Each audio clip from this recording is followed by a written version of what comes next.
You're listening to School Counseling Simplified, a podcast with easy-to-implement strategies for busy school counselors. Here's your host, Rachel Davis from Bright Futures Counseling. Do you ever have a kiddo pop into your office last minute and you need an activity to do quickly? Or do you ever wish you had access to hundreds of school counseling resources at your fingertips? Well, my Impact School Counselor membership is for you. Inside Impact, you get access to hundreds of resources sorted by topic, tier, season, or monthly lesson plans. Simply log on, find what you need, download it, and use it with your students right away. You also get access to our community where you can meet like-minded school counselors to troubleshoot tough cases, get inspired, and collaborate with your colleagues. Not only that, we also know how important it is to stay on top of your professional development. That's why we offer live quarterly trainings on hot topics that you need most. Impact is designed to make your counseling life easier. I know you're super busy. That's why I've made it super simple to access everything you need in one place. This way you can spend your time and energy doing what you love the most, helping kiddos. If you're looking for a one-stop shop for all of your counseling needs so you don't have to worry about searching on different sites, paying for things here and there, you can find everything you need on demand in one place in Impact. Head over to stressfreeschoolcounseling.com/impact to watch a sneak peek video behind the scenes of what all is included in the membership. Again, that's stressfreeschoolcounseling.com/impact to get started today.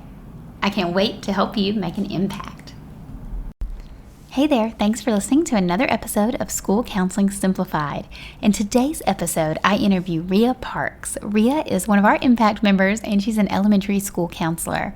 I loved chatting with Rhea. She's a former teacher and a newer school counselor, but she has zest and fire, y'all, that you will totally feel inspired and motivated after listening to this episode. She is just doing incredible things at her school. We talk about what she loves about counseling, what's a little frustrating, what her typical day in the life looks like, and she shares ideas and thoughts she has for the future of her program and how she advocates for her program. We also talk about some kindness activities that we're doing because it is Valentine's Day. I think you're going to love it. So let's go ahead and check out the episode with Rhea. Hi, Rhea. How are you today? I'm good. How are you, Rachel? It's good to be here. Good. I'm so glad to have you. I'm doing well. I can't wait to chat with you. I just love talking with counselors from all over and just learning what they're doing at their school sites. And I think it's just fun for other people to hear to get inspired. So tell us a little bit about who you are and your background in education. So, like you said, my name is Rhea Parks. I am a school counselor in Richmond, Kentucky, in the elementary classrooms or elementary building. And, I was a teacher for 12 years, and I started my very first year of teaching. I remember, I don't know if you ever were a teacher or not, but when I was a teacher starting off, I had kids coming to me all the time with emotional things that I really did not feel like I was even prepped to help them teach, or to guide them in any way. And I just remember telling my husband, like, how am I going to do this? These kids need so much. And so I decided to go back to school and to get into counseling. And, really, I just decided just to take one class because I thought, well, I'll get some strategies, some skills to help, me to be able to help them. And then I realized I really loved it.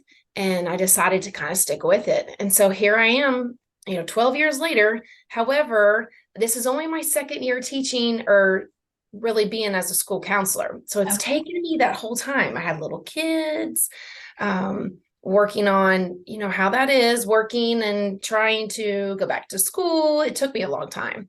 But I'm here. And this is my second year. So it's my second year of school. So I'm fresh. I'm just dipping my toes in it. I love it. This makes me think of two things. First off, I love when teachers become counselors. So I was not a teacher. I just did my undergrad in psychology and went straight into counseling. But teachers are great as counselors for two reasons. One, they come into the profession with the same reason, right? Everyone wants to help the kids. Everyone loves the kids. And I know teachers have this heart to help the kids, but like you said, they either feel unprepared or just simply don't have enough time. Like you have to teach the actual lessons, all the academic stuff. And so you find yourself not having time for that emotional piece. So good on you for like going back just to take one class to like learn more about it to be a better teacher. That's amazing.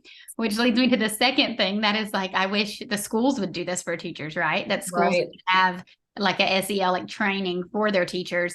But if your school doesn't offer that for the listeners, as a counselor, that's something you could do. You could try to do like a PD for your teachers, just give them some strategies, because I'm sure most teachers want to help. They just may not know how. So doing that kind of takes a little bit off your plate as the counselor. Maybe you'll get a few less referrals if the teacher can directly help the kiddos. So I encourage counselors to do that.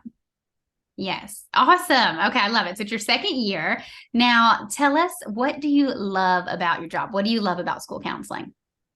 I love the kids. And I know that's probably what everybody says, but it's true. I just love the kids. I love that I walk down the hallway. My goal, my first year here, my goal was, okay, I'm going to walk down this hallway and every kid is going to know who I am. And they're going to see me when I walk down, Miss Parks, you know, and now they're like, Miss Parks, can we come to you? And I'm like, oh my gosh. But, that was my goal. And so now it's just being with kids, seeing them grow, seeing them come to me, because I was always the teacher that was always, give me the hard kids, give me the ones that everybody's like, oh my gosh, this kid, what do I do? And I'm like, give them to me. I want them.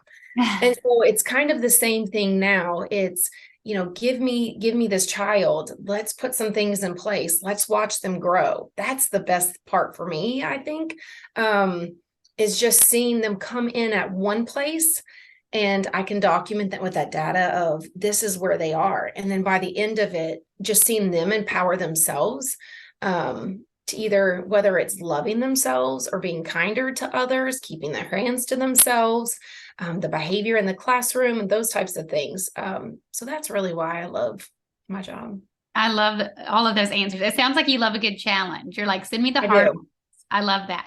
And I love the goal of having all the kids know who you are, because that is huge. I always encourage counselors, whether it's like at the beginning of the school year with a meet the counselor lesson or what, to get in all the classrooms and let them know who you are and how you can help support them. My kids, I get that after my own children, because, you know, they would come, I'd say to them, I'm like, who's your counselor? Well, what do you mean you don't know? You're like, no way. So I remember thinking, okay, now I know my youngest one, she knew who her counselor was.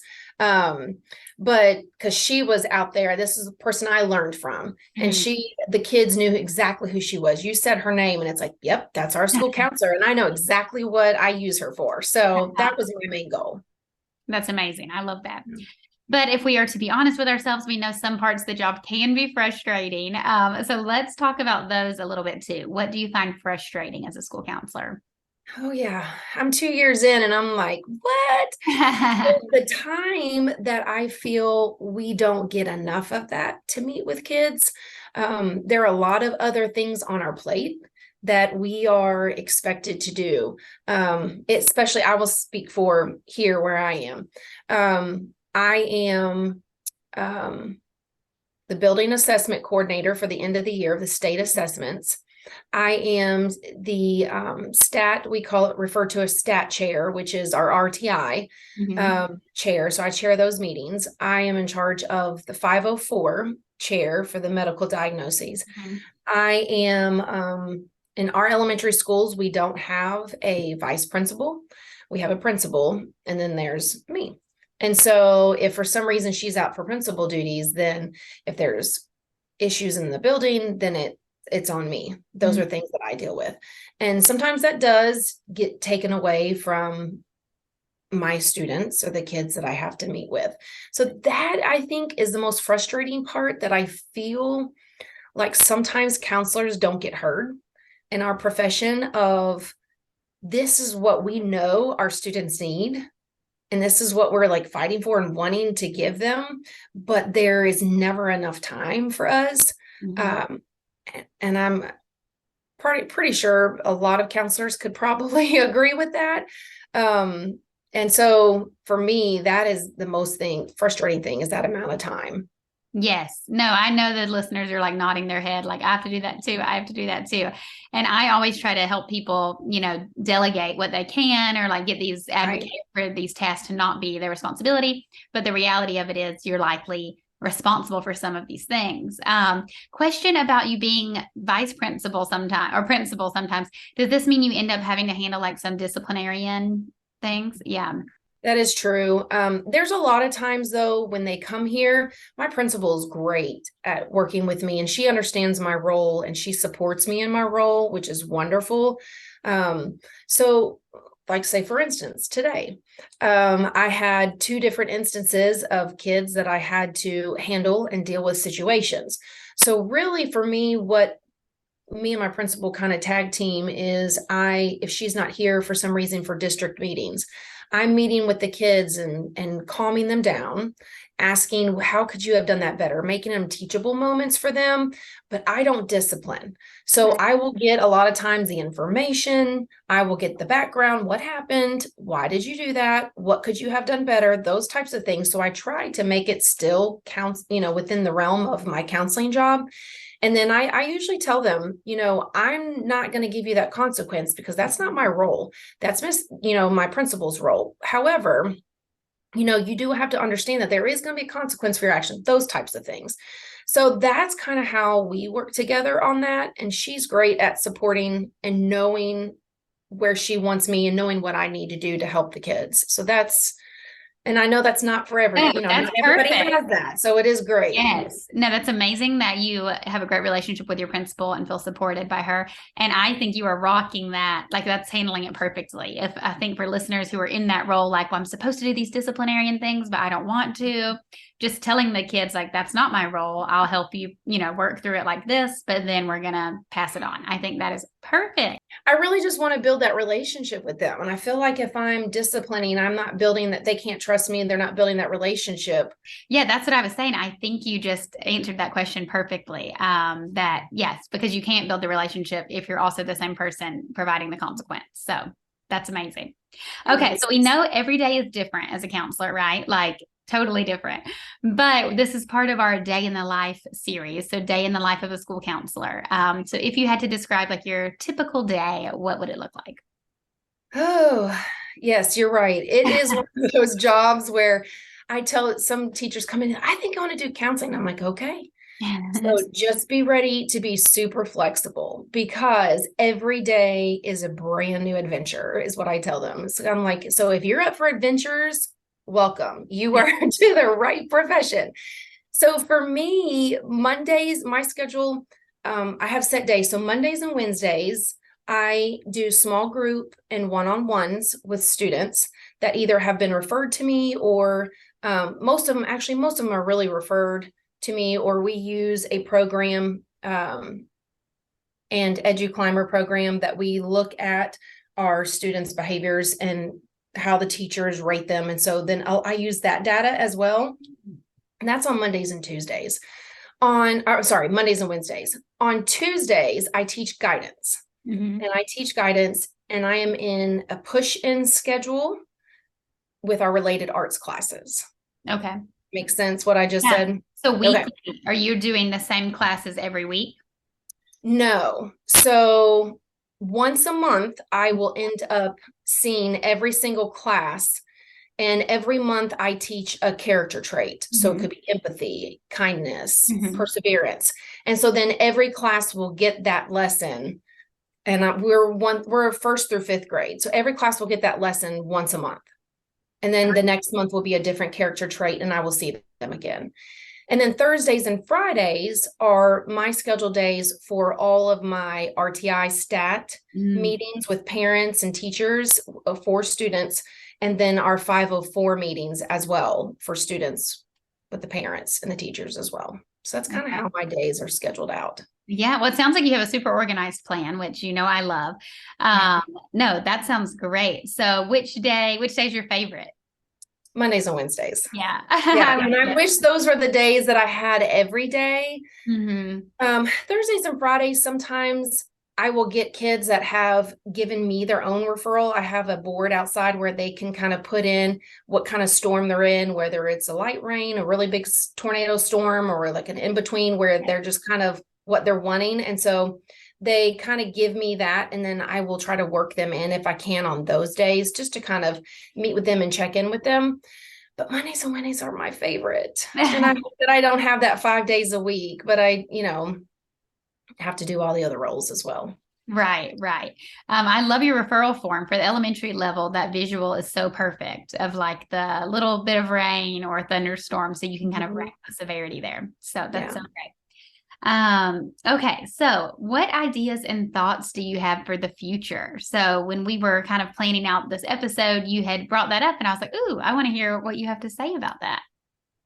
Yeah. So when as a new counselor, we always come in gung ho. I want to do this. I want to do this, all these things.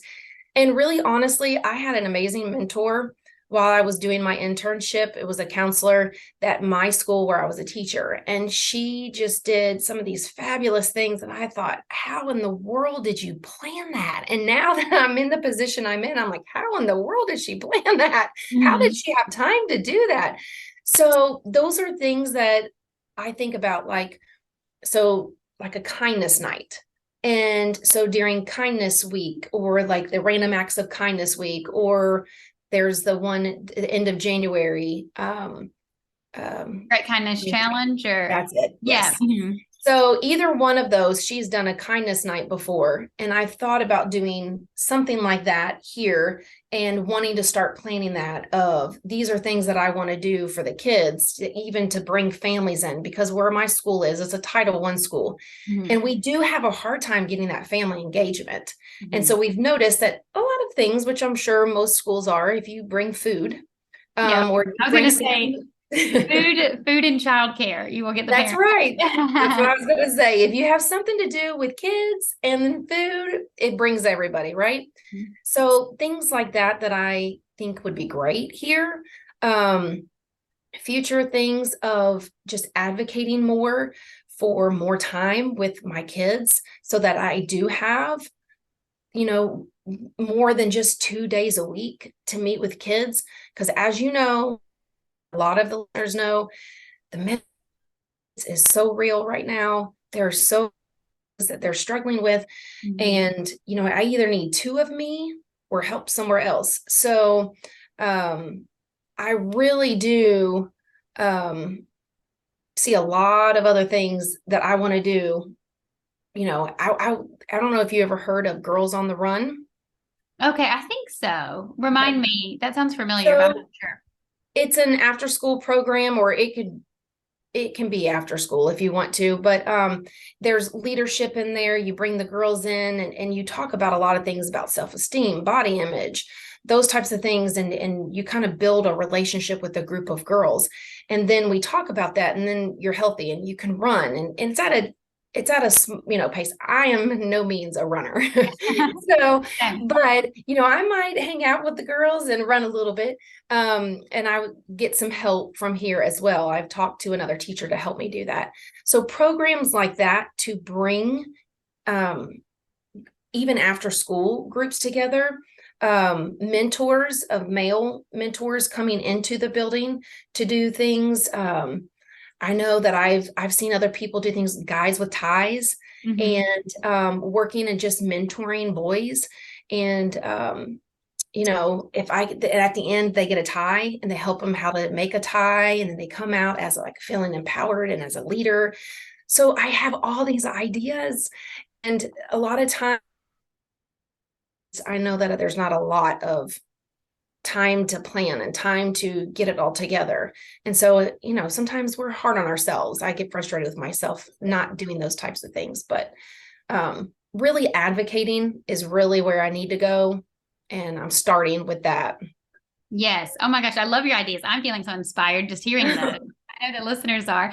And yeah, go easy on yourself. I mean, maybe if you could do like one a semester, and then once you have it in place and like all the planning in place, maybe that's something that happens every year, and as time goes on, year after year, you'll start to have all of these programs, I love that. Thanks. I think that's where sometimes, we have so many different ideas that are coming at us of different things you can do. And you really start getting excited because really our goal is to help the kids. And so, but I think that because of all the things that our role as a counselor entails, sometimes those get lost. And so, yeah, those are one things that I just want to work on being better at being able to put those things in place and follow through. Yes. And I love the advocacy piece. You were saying that you want to advocate for your program. That way you can start doing more of those counselor tasks and those direct student services. So Yeah. And important. so just keeping data. So I've started keeping my data of how much time I'm spending on my stat meetings and my, and actually, I really think I learned that this summer from you, from an impact on impact, from one of the summer trainings that we did. There was a guest on there was talking about, keeping track of that. And I was like, you know what? Yeah, I got to get better at that. So I've been keeping track of my data of, how much time I'm spending with kids, how much time I'm in meetings, so that, I can take that to the board, our board office, and talk to my superintendent and say, hey, listen, this is exactly how much. And I've been in contact with them. So they already know me, and they know, they're like, yes, Rhea, we know, we know your time. I said, well, I just want to make sure that you all understand, that my goal is these kids. So that's where I want to be. And I just want to make it not only just within my district, but as a teacher, I was an advocate for teachers on the state level with legislation. So I feel like that's where it needs to go in my state, is legislation, so they understand the importance of our time and how our time is being spent. So that's kind of where I'm at with that. Gosh, you are crushing it. I love it. Thanks. You're like, I've been here 2 years and I'm just like getting after it. Data doesn't lie, right? So that's the best way, right, especially when you're talking, if you're like a little intimidated to reach out to the district level or legislators or anything, like having the data to back you up is so helpful and so doable. So we'll link to some resources in the show notes of where counselors can get started with some easy data collection. Because I know counselors want to do this, but maybe they feel kind of overwhelmed on how to get started. And, I can tell you the easiest way that I've done it so far is in my Google Calendar. You know how you can, on the side, on the right-hand side, you can put in there, and I should have written that down to explain that a little better, but you can go in there and type in and color code your calendar. And then every time that you go in and put in, like I put in the stats on Thursdays and Fridays and that amount of time in between, you can color code it and put the time, and it keeps the graph for you on the side of it. And you can go to the graph and look at it, and it allots the entire time. So every time I meet with a kid, I'll put it in there in my calendar, even if it's at the end of the day, and I'll just jot it down on a Post-it note. Cause really, honestly, do we have time to hold on just 1 second? Let me log that in. Right. No, that doesn't happen. Right. So I usually leave it on a Post-it note, and at the end of the day, I'll log that in. I spent 15 minutes with a student, and then 15 minutes here, 20 minutes there, 30 minutes here. And then at the end of the month, every month, it calculates how you used your time according to those color-coded areas. Okay, this sounds amazing. I love Google Calendar, and I do not know this feature, and I need to know this. You're going to have to do a training for us in Impact on how to do this. Yeah. Okay, I can do that. I didn't realize it was like within the calendar, it's keeping the graphs on the side. Oh, that's huge. It is huge. It was a game changer for me, because even when my teachers come in and I'm scheduling a new meeting with them, and I'm like, okay, let me put this in the calendar. And they look over, they're like, what's that graph? I was like, oh, that's my time, how I've spent this, this month. And they're like, oh my gosh, that's a lot. And I'm like, yes, it is. That's amazing. I love such a good tip. I love that so much. I wonder if the listeners know about that as well. Okay, last thing. So this episode's actually airing on Valentine's Day. So happy Valentine's Day, everyone. And you had mentioned a little bit about kindness, doing like a kindness night. So this month for Valentine's, I'm kind of focusing on like Valentine's-ish things, like we were talking about healthy versus unhealthy relationships, kindness, conflict resolution, friendship, things like that. And these are all ideas of how you can kind of theme your lessons with your kiddos if you want to. But for kindness, what are some things that you've done at like the class level, small group, and individual level? So school level, we've done like where you can collect Valentines for a nursing home, a local nursing home. And, you think about the elderly people in nursing home, they usually don't get Valentines. So they just would write a Valentine, and we would take it as a school and share it with the nursing home and share that, or collect socks for the homeless, those types of things, like as a big school wide. Another one would be like thank you cards for the kids, writing them to school staff especially those that don't really get, the recognition, our bus drivers that are huge for us because they're the first ones to see our kids in the morning, the last ones to see them dropped off. They are huge for us. Our custodian staff, our cafeteria staff, for those, our paras, writing thank you notes, sharing that kindness for that. Also, actually, I am using your relational aggression small group. Kind is the new cool with a girl group. Yeah. So you just put that out, and I was like, oh, that is perfect for this group of girls that I got in 4th grade. So I'm actually using that one. So thank you. That was a good one. Also, for one-to-one, my individual students, those that really have a hard time loving themselves, we are doing Valentines to ourselves right now, the things that they want to hear about themselves on hearts. And I could put them in jars. And so I was like, let's write different things that you love about yourselves on a heart, and you stick them in like a mason jar or like a plastic jar. And then they get to keep that, or bowl, and they get to keep it. And then all the month they can pull them out and they can look at that of reminders of, those positive affirmations. We also do like to our future selves. So we talk about where you want to be in the future, how you see loving yourself in the future, because it's not just right now in the present where we love ourselves, but how we treat ourselves now affects us in the future and how we see ourselves in the future. So then we look at, how would you talk to yourself and your future self? Those types of things. That's more that one-on-one, because sometimes in small groups, they don't want to talk about those types of things with their friends. So one-on-one, I can do that. But those are the things. Oh, and then for guidance this month, I'm doing the friendship guidance lesson from you. You got some great ideas. So, I've gotten some of those things from you too. Amazing. Okay. This is great. I was like, name a few things if you can. I was thinking you were going to name like one thing, and you'd have some here. Of course you do. And a service project. I wasn't even thinking of that, but I love those service project ideas of getting into the community. That's amazing. And I was writing down, I don't know if you saw me like taking notes, because I don't know if the listeners know, but I'm working again at the international school that I was at. I'm just going in to support their counselor to push in like a few times a month. And I'm going to start a group. It's actually going to start the day this episode airs on Valentine's Day. And it's going to be a girls group. And I'm totally stealing your idea about writing the Valentines to themselves. Yeah. They want to hear about themselves. That's perfect. Yeah, and the kids love it. And really, honestly, I started off with just doing one. Okay, you're going to write one thing you love about yourself, and we're going to talk about this. And then one of my girls was like, well, I've got more. I'm like, yes, you do. So I gave her some more. And so then it got to a thing where, those teachable moments where we don't even plan it and they plan it for us, how that goes. And so she wanted another one. Yeah, have another one. You absolutely have lots more things about you that we love. And so then honestly, it was just off the top. I wasn't even planning this. And I said, let's put this in this jar. And it was a plastic jar. And I said, you know what, for the rest of this month, for the month of February, let's do one and let's keep adding to it. So every time we see you, we're going to keep adding to this jar. And so then I said, and we're going to say this jar. So at the end of the month, you're going to keep this jar and you can add to it as many times as you want, but I want you to keep taking them out every day. And I want you to look at them and I want you to talk positive to yourself. And if you want to, I even told her, I said, why don't you tape that on your mirror in your bathroom?